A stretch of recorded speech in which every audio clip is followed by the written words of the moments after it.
दोस्तों नमस्कार।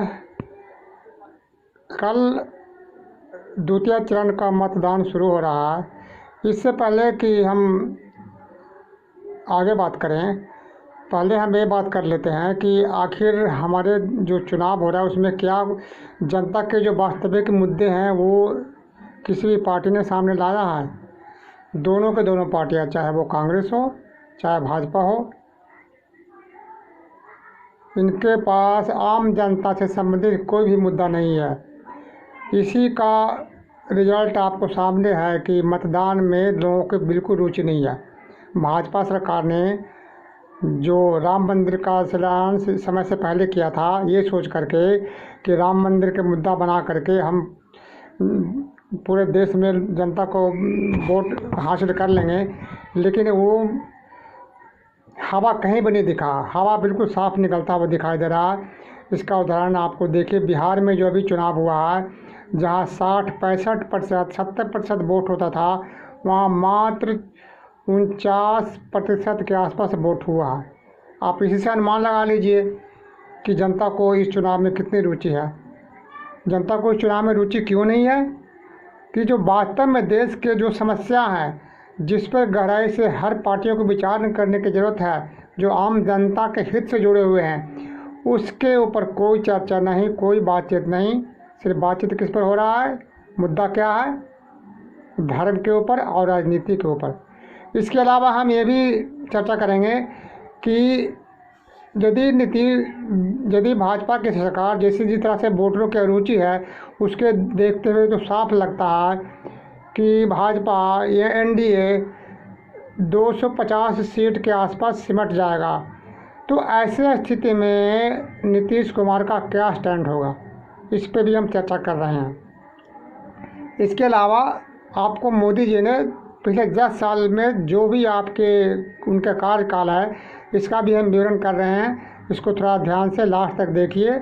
और इसके अलावा ये भी हम बता रहे हैं आपको कि तेजस्वी यादव ने ये बातें क्यों कहा कि यदि वोट आप इंडिया गठबंधन को नहीं दे सकते हैं तो एनडीए को दीजिए। इस पर विचार करते हैं। तो सबसे पहले हम शुरू करते हैं मुद्दों की। चाहे आज भाजपा हो या कांग्रेस हो, इनके पास क्या मुद्दे हैं? सिर्फ धर्म और जाति के मुद्दे हैं। इसके अलावा कुछ मुद्दे नहीं है। जो देश के अंदर में जो सबसे बड़ी समस्या क्या है? बढ़ती हुई बेरोजगारी। कम से कम देश के अंदर में 20 करोड़ लोग बेरोजगार हैं। बढ़ती हुई जनसंख्या। आप कितना हो विकास कर लें देश का, कितना हो संसाधन पैदा कर लें, लेकिन जब तक जनसंख्या पर नियंत्रण नहीं होगा, आप कहीं भी आगे नहीं बढ़ सकते हैं। 10 ट्रेन की जगह 50 ट्रेन चला दीजिए, जनसंख्या 10 के बजाय 50 गुना बढ़ जाएगा। इस तरह से बढ़ते जा रहे हैं तो देश का कितना विकास कर लीजिए, जनसंख्या पर नियंत्रण जरूरी है, जो कि किसी भी सरकार के पास मुद्दे में नहीं है। शिक्षा का गिरता हुआ स्तर। आजकल जो शिक्षा दिया जा रहा है, जिसमें विज्ञान को हटा करके इनकी धर्म की शिक्षा धर्म के शिक्षा देने की कोशिश की जा रही है, ताकि देश के अंदर में सिर्फ अंधभक्तों की फौज पैदा किया जा सके। शिक्षा का स्तर इतना गिर चुका है, लोग शिक्षा के प्रति उनकी इतनी अपने ऊपर विश्वास नहीं है कि जो एमए और पीएचडी करने के बाद भी चपरासी की नौकरी के लिए अप्लाई कर रहे हैं। भ्रष्टाचार तो किसी छिपा हुआ है नहीं। वो तो आप देख ही रहे हैं कि चुनावी बॉन्ड के नाम पर जो 60 अरब रुपया जो चुनावी चंदा दिया गया, वो सबसे ज़्यादा चंदा भाजपा को मिला है। अब मिला किस लिए है? उसके बदले में उन्होंने लोगों को ठेका दिया है, या एक तरह से कहे तो वसूली किया है। सीबीआई को, ईडी को, इनकम टैक्स डिपार्टमेंट को पहले कंपनियों के पीछे, संस्थाओं के पीछे लगा दो और फिर उनसे चंदा वसूल करके और उन पर किसी तरह की कार्रवाई ना हो। यही तो इन्होंने किया है। अगला मुद्दा है निजीकरण का। देश की अब तक जो आज़ादी के बाद से जो जितने भी संपत्ति जो आम जनता के खून पसीने के बल पर जो बड़े बड़े उद्योग खड़े किए गए थे, सरकारी संस्थान खड़े किए गए थे, रेलवे, गेल, वेल, ये जितने भी कंपनियां खड़ी की गई थी, सरकार की नज़र, खास करके मोदी सरकार की नज़र उन्हीं कंपनियों पर है। इनको बेच दिया जाए, अपने कॉरपोरेट मित्रों को बेच दिया जाए। किसके लिए? कमीशन के लिए। इनका कोई देश से कोई लेना देना नहीं है। अरबों की ज़मीन को कौड़ी के भाव बेचेंगे और उनसे मोटा कमीशन लेंगे। सरकार की यही नीति है और कांग्रेस की भी नीति यही रही है। इसका उदाहरण आप मोदी सरकार को ही देख लीजिए। 2014 में जब मोदी सरकार आई है, उससे पहले कांग्रेस के सारे नेता भ्रष्ट थे। सभी नेताओं पर भ्रष्टाचार का आरोप लगाया था। और किसने लगाया था? हमारे मोदी जी नहीं। आप इनसे पूछिए कि कितने कांग्रेसी नेता अब तक जेल में है कोई नेता जो कांग्रेसी जो जेल में है? तो उन भ्रष्टाचारों का क्या हुआ? कहाँ गया वो? दूसरा है जीएसटी का मुद्दा। इन्होंने जीएसटी का मुद्दा ला करके छोटे छोटे व्यापारियों को, छोटे छोटे उद्योग को तो कमर तोड़ ही दिया, आम जनता को जेब पर डांका डाला है।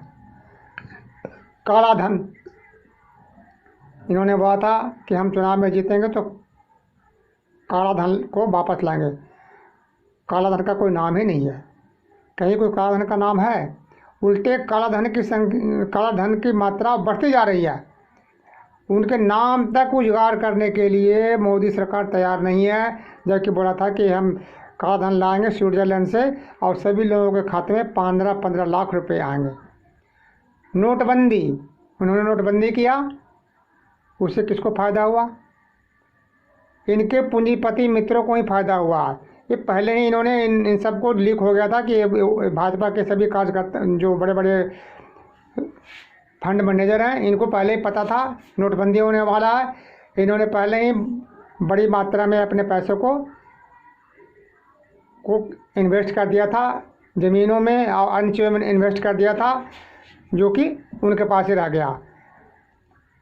इन्होंने कहा था कि नोटबंदी के बाद पाकिस्तान कंगाल हो जाएगा, क्या बोलते हैं, आतंकवाद का सफाया हो गया। क्या आतंकवाद का सफाया हो गया? क्या काला धन खत्म हो गया? नहीं हुआ। फिर नोटबंदी के द्वारा करीब 98% नोट जो थे ना, जो जिसको कहते थे कि सारे के सारे नोट तो बैंकों में जमा हो गए, तो फिर काला धन हुआ क्या? फिर इतनी जनता लोग इसमें नोटबंदी के चक्कर में लोगों कितने की दिहाड़ी ख़त्म हुआ, कितने लोग मरे लाइन में लग लग के। आपने कभी किसी पूंजीपति को, अडानी अंबानी को लाइन में लगते हुए देखा? क्या इनके पास पैसे नहीं थे क्या? वो पैसे कहाँ गए? देखा आपने कभी लगते हुए?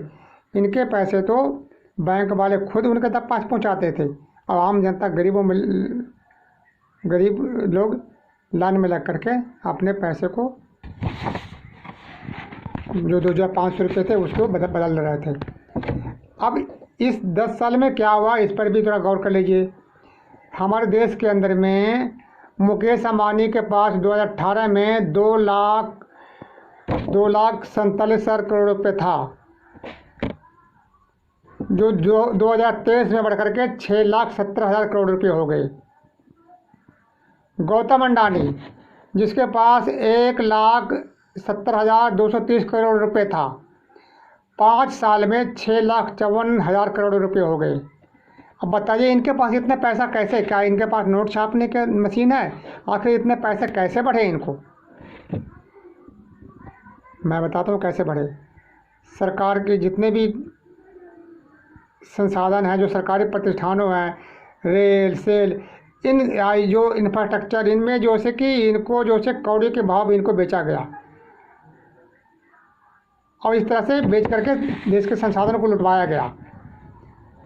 10 साल में मोदी जी के पूंजीपति मित्रों को 10 साल में करीब 55,000 करोड़ रुपए का कर्ज माफ़ किया है, एनपीए के नाम पर। एनपीए का मतलब होता है कि जिसका रिकवरी नहीं हो सकता है तो उसको माफ़ कर दो, बट नहीं कि उसको बट्टे खाते में डाल दो।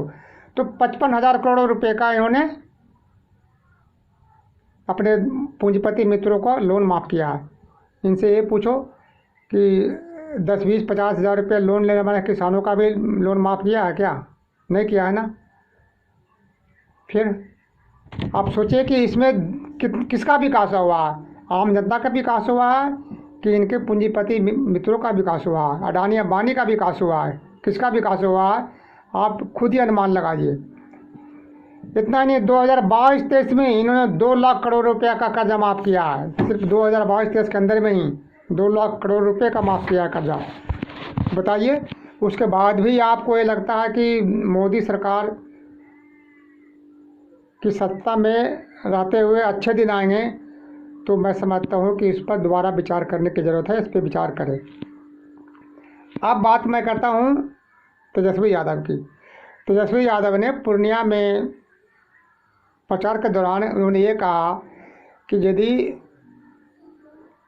आप इंडिया गठबंधन को वोट नहीं देते हो, यानी उनके तरफ से बीमा भारती जो है और निर्दलीय उम्मीदवार पप्पू यादव हैं, यदि आप इंडिया गठबंधन को वोट नहीं देते हो तो एनडीए को वोट दो। एनडीए मतलब क्या?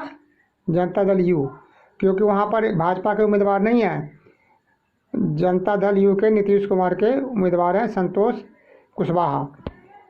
तो इससे आपको क्या अनुमान लगाते हैं कि आज भी नीतीश कुमार और तेजस्वी यादव के बीच में दोस्ताना संबंध ही है? चुनाव जो हो रहे हैं ये इनके बीच में आज भी दोस्ताना संबंध है। इसका असर तब पड़ेगा यदि भाजपा की सरकार, भाजपा के 2 से 50 सीटें के आसपास यदि गाड़ी अटक जाती है तो ऐसे स्थिति में नीतीश कुमार क्या करेंगे? इस पर कभी सोचा आपने? निश्चित ही है कि वैसे स्थिति में नीतीश कुमार कभी भी एनडीए को साथ नहीं देंगे। वो पाला बदलेंगे और बदल के फिर दोबारा इंडिया गठबंधन में आएंगे। और अकेले नहीं आएंगे, और भी छोटे मोटे जो पार्टियों को लेकर के और इंडिया गठबंधन में शामिल हो सकते हैं। और संभव है कि वो टाइम यदि कोई प्रधानमंत्री की दावेदारी होती है तो बताइए किसके ऊपर सहमति बनेगा? राहुल गांधी के ऊपर कोई पार्टी सहमति नहीं होंगे, ममता बनर्जी के ऊपर वामपंथी पार्टियां भी समर्थन नहीं करेगी। संभव है नीतीश कुमार के ऊपर में बहुत सारे पार्टियां समर्थन कर दें। तो आप नोट कर लीजिए कि यदि इंडिया गठबंधन अच्छा प्रदर्शन करता है तो निश्चित नीतीश कुमार दोबारा फिर पलटी मारेंगे और इंडिया गठबंधन में शामिल होंगे। इससे दोस्तों, इससे ज़्यादा मैं क्या बताऊं? आपको जो सारे मुद्दे हैं वो बता दिया गया है कि इस 10 साल में मोदी सरकार ने आपको क्या किया है। इसके बाद भी आप मोदी सरकार को ही वोट देते हो तो ये तो आपके ऊपर है कि आप अपने पैर में कुल्हाड़ी मारते हो। इसके लिए दूसरे आपको कोई कुछ नहीं कर सकता है। इसलिए वोट देने से पहले सोच समझ लीजिए कि ये ऐसे जुमलाबाज नेताओं को, जो कि जुमला ही करते हैं। इन्होंने अमित शाह ने और मोदी ने ये कहा था, इस सहारा इंडिया के करीब 12 करोड़ निवेशक हैं जिनके पैसे नहीं मिल रहे हैं। अमित शाह ने और मोदी जी ने कहा था कि उसके पैसे हम बंटवाएंगे और नवंबर तक सभी के खाते में 10-10 हज़ार रुपये आ जाएंगे। लेकिन आज 5% लोगों को भी खाते में 10 हज़ार रुपये नहीं आए हैं। सभी में किसी न किसी को कमी का बहाना बना करके सभी के एप्लीकेशन को रिजेक्ट कर दिया गया है और उस पर कोई चर्चा नहीं है, कुछ नहीं हो रहा है। तो इन बातों को आप ध्यान रखते हुए वोट डालिए। जय हिंद।